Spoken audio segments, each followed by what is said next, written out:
याद रखिएगा, इस्लाम फिक्री परवरिश की बात करता है। आखिरी 5 मिनट, इस्लाम फिक्री इंटेलेक्चुअल परवरिश की बात करता है। इसका क्या माने हैं, सुनिए बस। हालात ऐसे हैं इस वक्त कि आपके जबान से एक गलत बात निकली, FIR। इसलिए आज तकरीर करना आसान नहीं है। जब तक अल्लाह ताला की तरफ से मदद नहीं होगी आप तकरीर नहीं कर सकते हैं। आखिरी की 10 मिनट, क्योंकि वक्त का भी ख्याल है। मुस्तकबिल क्या है? मुस्तकबिल हमारे बच्चे हैं। हमने अपने बच्चों के साथ कितना वक्त गुजारा। आपके घर आया, बच्चे को बुलाया, कितनी टेबल याद है? कहा 10 तक की टेबल याद है। Very good. इंग्लिश में कितने पोयम याद है? इतना याद है सब। कभी मैंने ये नहीं पूछा बेटा सूरह फातिहा याद है कि नहीं, हदीस शरीफ कितनी याद की, आज जुमे में किसी गरीब की मदद की कि नहीं की। उसको लगता है कि इस्लामी तालीमात के बारे में तो कोई पूछता ही नहीं है। माज़अल्लाह वो इस्लाम को कमतर समझने लगता है। तो बच्चों की परवरिश, आर्ट ऑफ अपब्रिंगिंग।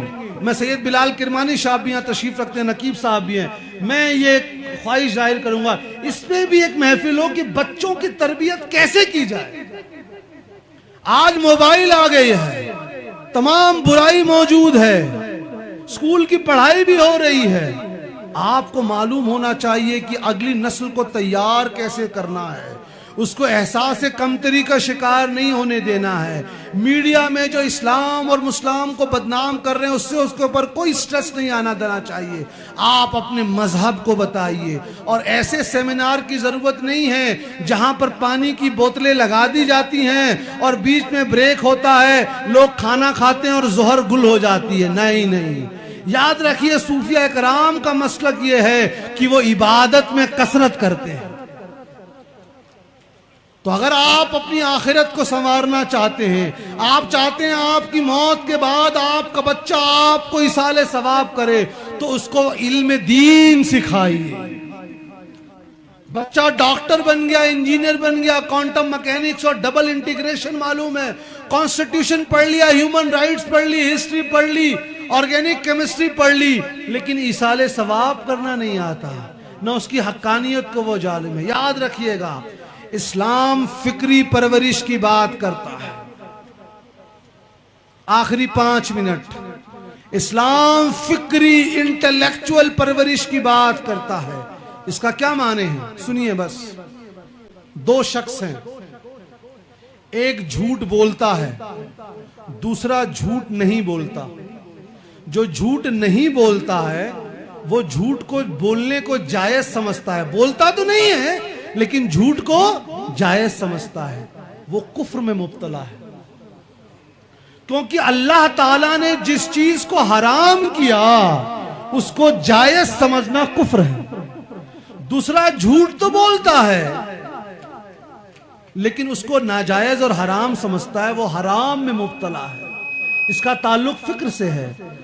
आज एक मुहिम चल रही है, मर्दों से मर्दों की शादी, औरत की औरत से शादी, जिन्स परस्ती को आम करना, इनको दिखाना कि इंसानी फितरत में है, ये फिल्मों के जरिए आम किया जा रहा है। अभी पेरिस में ओलंपिक्स हुआ, उसमें दिखाया कि ये आम चीज है। अपने बच्चों पर तवज्जो दीजिए, यही नकीब साहब की भी ख्वाहिश है। आपका बच्चा कहीं इस ख्याल में ना आ जाए माज़अल्लाह की एक जायज चीज है, अगर उसने उसको जायज समझा तो कुफ्र में मुब्तला हो गया। लिहाजा अगर आप बिजनेस कर रहे हैं, आप अपने ऑफिस जा रहे हैं, आप उन तमाम से वक्त निकालकर अपने बच्चे के साथ 15-20 मिनट जरूर बिताएं। बच्चे क्या पढ़ रहे हो, तुम्हारी दीनी मालूमात कितनी हैं, तुम आजकल साइंस में क्या पढ़ रहे हो, तुम कौन सी मैगजीन पढ़ रहे हो, देखिए कौन सी वेबसाइट विजिट करता है। क्योंकि अगर आपने इसको कंट्रोल नहीं किया तो आप सबको मालूम है, एक मिसाल हमेशा देता हूं मैं,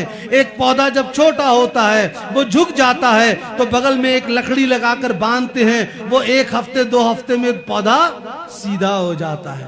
लेकिन जब वो पौधा बड़ा हो जाता है, उसका तना मजबूत हो जाता है, तब कोई काम नहीं आता। तो आपके घरों में बच्चे हैं, उनकी उम्र 5 से 8 साल तक है, आप अपने तिजारत में थोड़े जल्दी बंद कीजिए, ऑफिस से जल्दी आइए, लेकिन माँ बाप की जिम्मेदारी है बच्चों के साथ वक्त गुजारिए। दुनिया में जो मसाइल हैं कुफ्र और इल्हाद, उसके बारे में बताइए। आज साइंस के बहुत से एडवांटेजेस हैं। एक बात बताकर मैं अपनी तकरीर को खत्म करूंगा, सिर्फ एक हदीस शरीफ बताकर, आप इसको क्रॉस चेक कर सकते हैं। आज जापान के साइंसदान ने इस बात का एतराफ किया और अपनी तहकीक को जर्नल, साइंस के जर्नल में शाया किया कि जब एक बच्चा पैदा होता है तो अगर उसके तालू में कोई मीठी चीज लगा दी जाए तो ताहयात उसको ब्रेन हैमरेज होने के इम्कानात कम हो जाते हैं। अभी गूगल कर लीजिए, हमने इसका बड़ा इश्तिहार भी छापा। अब सही मुस्लिम खोलिए, अल्लाह के रसूल सल्लल्लाहु ताला अलैहि वसल्लम की बारगाह में जब भी कोई नौमौलूद बच्चा लाया जाता तो हुजूर अलैहि सलाम खजूर को लेते, उसको चुभलाते, मुलायम करते और बच्चे के तालू में लगा देते। अरबी में तहनीक कहते हैं इसको, आज साइंस इसको मान रहा है। मेरा मकसद आज मजहब और साइंस पे तकरीर नहीं थी। बात यह है जो जितना ज्यादा मुताला करेगा उसको इस्लाम की हक्कानियत पर उतने ज्यादा इत्मीनान मिलेगा। चाहे वो खाने से पहले हाथ धोने का मामला हो, चाहे ताल्लुकात का मामला हो, सोने का हुजूर का तरीका हो, आपका दिल भी बाईं तरफ, आपका पेट भी बाईं तरफ। अब हदीस शरीफ तलाश कीजिए कि हुजूर के सोने का तरीका क्या था। तो ये दौर आ गए हैं, कयामत का आना हक है, कयामत का आना हक है। और इमाम बुखारी की उस हदीस शरीफ को याद रखिएगा कि एक वक्त ऐसा भी आएगा, हुजूर ने फरमाया कि औरतें नापाकी की हालत में नमाज पढ़ेंगी। इसका मतलब समझ रहे हैं? यानी शरीयत डू इट योर वे हो जाएगा, अपनी मर्जी से। हम इसको सही समझते हैं, हम सही समझते हैं, लिहाजा उलमाए अहले सुन्नत से राब्ता बनाकर रखें।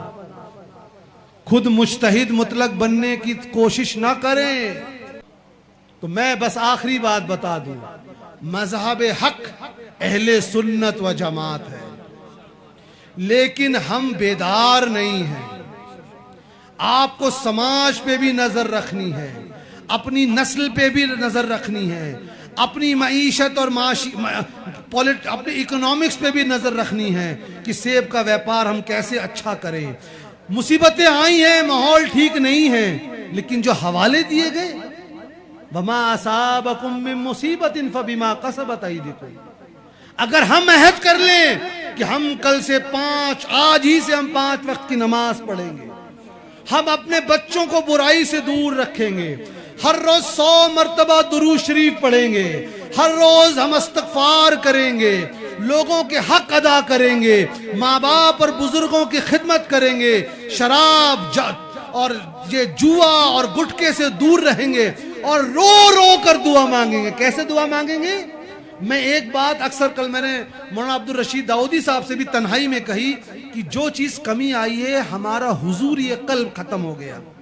हम दुआ तो मांगते हैं और हम आमीन भी तेज बोलते हैं, लेकिन जहन में होता है कि वही आज गोश्त खरीदना है, आज धनिया लाना है, बच्चे की फीस लानी है, देनी है। जब अल्लाह ताला की बारगाह में रहते तो हमको अपना याद नहीं होता, अल्लाह हमने ये गुनाह किया है, अल्लाह तू मुझे खाना देता है, तूने मुझे पैदा किया अल्लाह, और मैं तेरे हक को अदा कर रहा हूँ, न तेरे रसूल के हक को, न अपने माँ बाप के हक को। अल्लाह मैं इसी मिट्टी से पैदा हुआ हूँ, इसी मिट्टी में मुझे आना है। वो जब रो रो के दुआ करेंगे तो कबूल होगी। तो अपने 24 घंटों में 5 से 10 मिनट तन्हाई वाला भी निकालिए कि मोबाइल को बंद कीजिए, बंद कमरे में जाइए और अल्लाह ताला को याद करिए, अपने गुनाहों को याद कीजिए, हुजूर पर दरूद शरीफ भेजिए और तौबा कीजिए। ये कश्मीर वादी इंशाअल्लाह बुजुर्गाने दीन और औलिया अल्लाह की वादी है। ता कयामत यहाँ पे सुन्नियत और सूफियत कायम रहेगी। बजज़ल्लाहु अन्ना सय्यदना मुहम्मदन सल्लल्लाहु अलैहि वसल्लम। मैं तहरीक मिनहाजुल इस्लाम का और हजरत मौलाना शेख नकीब साहब, गुलाम मुहिउद्दीन साहब का और हमारे आमिर साहब, दोनों आमिर साहब जो मुझे लेकर आए, जिन्होंने अपने होटल में मुझे ठहराया, और आप तमाम हाजरीन का और तमाम बच्चों का शुक्रिया अदा करता हूँ। आपने मुझे दिल्ली से बुलाया और अपनी बात आपकी बारगाह खिदमत में अर्ज करने का मौका दिया।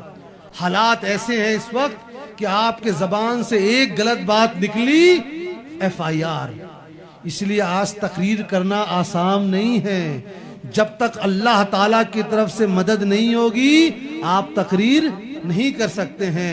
याद रखिए, आखिरी पैगाम हक अहले सुन्नत व जमात है, हक सहाबा इकराम और अहले बैत है। इनके साथ जुड़े रहिए और वही हक पे है। अल्लाह ताला हमारा खात्मा उसी पर करे। सलाम अलैकुम व रहमतुल्लाहि व बरकातुहू।